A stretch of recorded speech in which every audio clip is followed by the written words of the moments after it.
বাসায় বাইং মাছ পরিষ্কার করার যে এত কষ্ট জানতাম না, কারণ বাইং মাছ আগেও নিয়ে এসেছে, অন্যরা করে দিয়েছে, সেজন্য আর জানি নাই।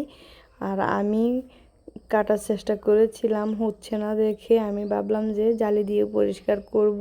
রান্নার জন্য রেডি করতে গিয়েছি, আর দেখুন এত পিচ্ছিল, আমি পারতেছিলাম না। তখন জুমাকে বললাম যে দেখো তো কিভাবে পরিষ্কার করা যায় বাইং মাছ।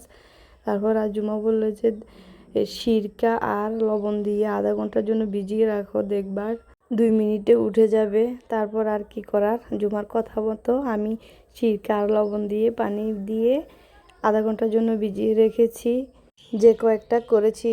আর এগুলো আমি এখন টমেটো দিয়ে ভুনা করব। আর বাকিগুলো 30 মিনিট পরে তুলে নিলাম, সেম অবস্থায় রয়ে গেছে, একটু পিচ্ছিল কমেছে আর পরিষ্কার হয়ে আছে একটু, কিন্তু আঁশগুলো লেগে আছে। তারপর সেম জালি দিয়ে আবার পরিষ্কার করতে হয়েছে, কিন্তু জালি দিয়ে এবার একটা ঘষা দিলে উঠে যায়, একটু সহজ হয়। এই পদ্ধতিটাই ভালো, আপনারাও চাইলে এভাবে পরিষ্কার করে নিতে পারেন।